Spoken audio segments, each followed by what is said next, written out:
नमस्कार प्यारे बच्चों, आज मैं आपके समक्ष लेकर आई हूँ कक्षा 9वीं में से हिंदी क्षितिज भाग 1 में से कबीर के शब्द। पहला शब्द देखते हैं।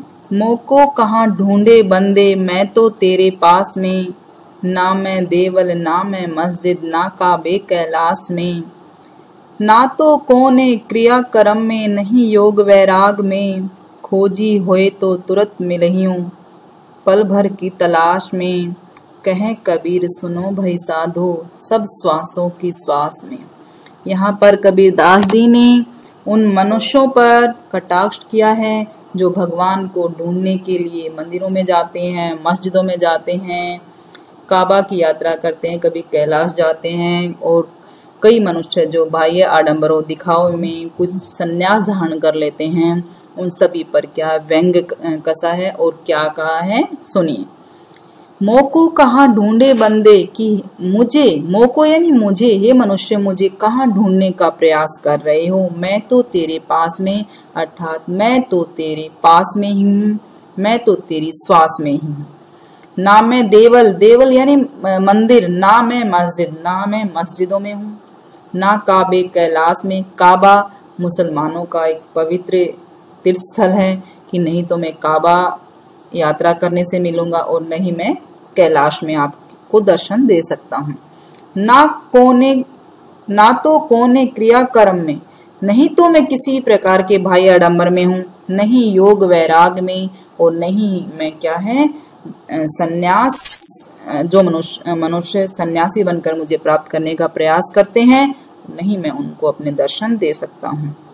खोजी होए तो तुरंत मिलही, यानी जो मनुष्य अगर सच्चे मन से अगर मुझसे मिलना चाहे तो मैं उसे पल भर की तलाश में, अर्थात मैं उसे क्षण भर की तलाश में, अगर मुझे वह सच्चे मन से थोड़ी पल भर के लिए भी अगर मुझे खोजना चाहे तो मैं उसको अपने दर्शन दे सकता हूँ। कहे कबीर सुनो भाई साधो सब श्वासों की श्वास में। कबीरदास जी कह रहे हैं कि हे भाई संतो सुनो, सब श्वासों की श्वास में, अर्थात मैं तो सभी मनुष्यों के हर सांस में विद्यमान हूँ। देखते हैं क्या कहा है, अर्थ इसका समझते हैं। इन पंक्तियों में कबीरदास जी ने बताया है मनुष्य ईश्वर में चहुं ओर भटकता रहता है, ईश्वर की प्राप्ति में चारों ओर भटकता रहता है। कभी वह मंदिर जाता है तो कभी मस्जिद, कभी काबा भ्रमण तो कभी कैलाश। वह ईश्वर को पाने के लिए पूजा पाठ तंत्र मंत्र करता है, जिसे कबीर ने महज आडंबर बताया है। इसी प्रकार वह अपने जीवन का सारा समय गुजार देता है, जबकि ईश्वर सबकी सांसों में, हृदय में, आत्मा में मौजूद है। वह पल भर में मिल जा सकता है क्योंकि वह कण कण में व्याप्त है।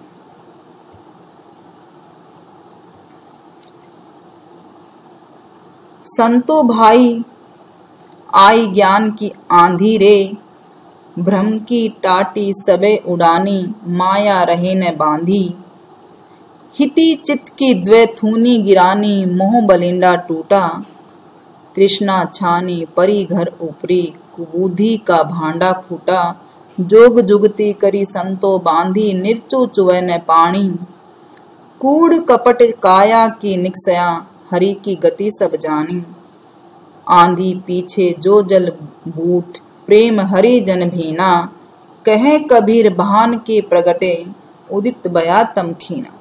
यहाँ पर कबीरदास जी क्या कहना चाह रहे हैं कि जब मनुष्य को ज्ञान की प्राप्ति हो जाती है तो उसके सारे छल कपट, लोभ लालच मोह तृष्णा, उसके सब इस प्रकार के द्वेष क्या है खत्म हो जाते हैं।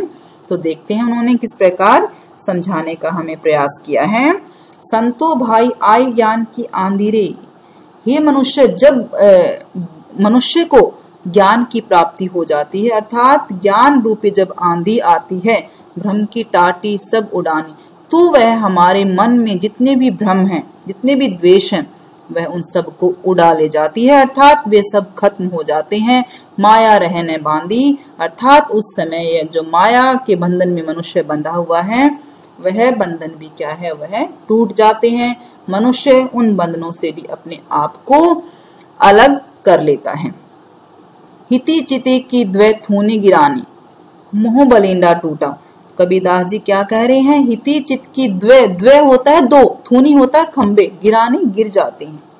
जिस प्रकार प्यारे बच्चों आपने देखा होगा जब घास फूस की जो झोपड़ी बनती है तो वह दो खंभों के सहारे खड़ी होती है। तो यहाँ पर कबीरदास जी कह रहे हैं कि जब आंधी आती है तो वह जो झोपड़ी के जो दो खंभे होते हैं उनको भी गिरा देती है। मोह बलिंडा टूटा, और जिसके कारण हमारे जो मोह है, हमारे अंदर अनेक प्रकार के लोभ लालच मोह जो है वो सारे टूट जाते हैं। अर्थात हमारे झोपड़ी के अंदर जो सामान होता है वो भी नष्ट हो जाता है, और मनुष्य शरीर क्या है? एक झोपड़ी के समान है। तृष्णा छानी परी घर ऊपरी, कुबुद्धि का भांडा फूटा। यहाँ पर तृष्णा यानी तृष्णा, और ज्यादा चीजें पाने की इच्छा करना, अपेक्षाएं रखना। तो कबीरदास जी क्या कह रहे हैं? तृष्णा छानी परी घर ऊपरी, कि झोपड़ी की जो छत है उसको क्या कहा? तृष्णा कहा है। कि झोपड़ी की छत भी क्या है? टूट कर नीचे गिर जाती है।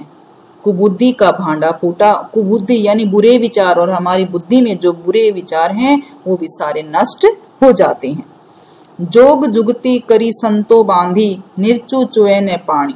जोग जुगती करी संतो बांधी, यानी जिन मनुष्यों ने, जिन संतों ने अपनी झोपड़ी को मजबूत बनाया था, अर्थात जो इस प्रकार के द्वेष जिसमें नहीं थे, उनकी उस झोपड़ी को वह आंधी उस झोपड़ी का कुछ नहीं बिगाड़ पाई।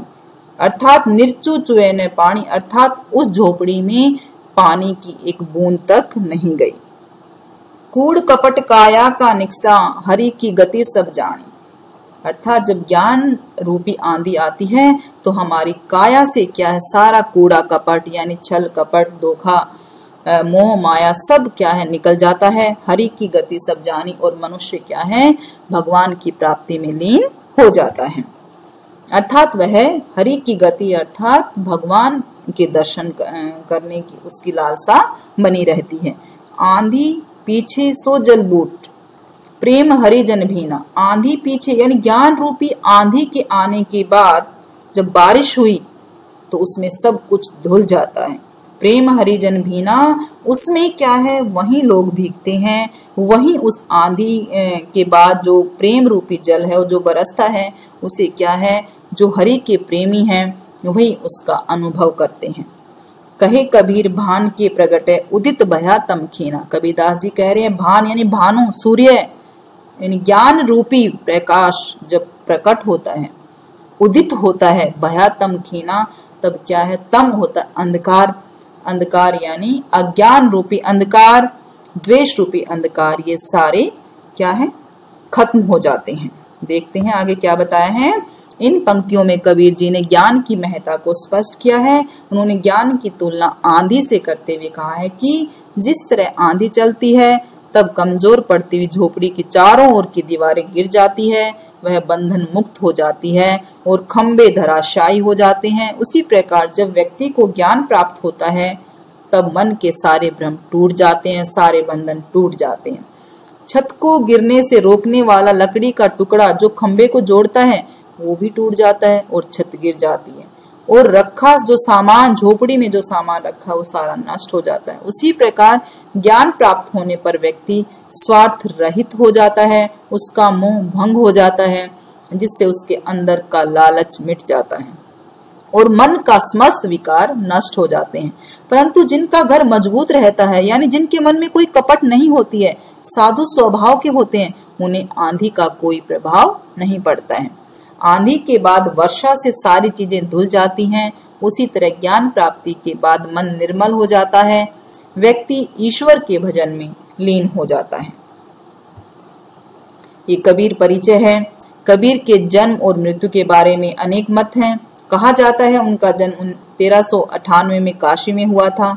उन्होंने विधिवत शिक्षा नहीं प्राप्त की थी, परंतु सत्संग पर्यटन द्वारा ज्ञान प्राप्त किया था।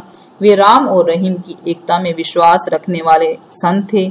उनकी मुख्य रचनाएं कबीर ग्रंथावली में संग्रहित हैं, यानी इकट्ठी की गई हैं, तथा कुछ गुरु ग्रंथ साहिब में संकलित हैं। उनकी मृत्यु सन 1518 में मगहर में हुई थी। मगहर एक जगह का नाम है, एक स्थान का नाम है। अब यहाँ पर कठिन शब्दों के अर्थ दिए हुए हैं, देखिए। सुभर यानी अच्छी तरह, भरा हुआ। केली क्रीड़ा, मुक्ताफल मोती, दुलीचा आसन, स्वान कुत्ता, झक मारना, वक्त बर्बाद करना, पखा पखी पक्ष विपक्ष, कारणे कारण, सुजान चतुर, निकटी निकट, काबा मुसलमानों का पवित्र स्थल, मोटचून यानी मोटा आटा, जन्मिया जन्म लेकर। बेटा ये शब्दार्थ क्या है, साखियों में से रह गए थे तो मैंने इस स्लाइड में ले लिए हैं। सुरा शराब, टाटी लकड़ी का पल्ला, थूनी स्तंभ, बलिंडा छप्पर की मजबूत मोटी लकड़ी, छानी छप्पर, भांडा फूटा भेद खुला, निर्चू थोड़ा भी, चुवे चूता है, बता बरसा, खीना क्षीण हुआ अर्थात कमजोर हुआ। तो उम्मीद करती हूँ आप सभी को ये समझ आया होगा। बहुत बहुत धन्यवाद।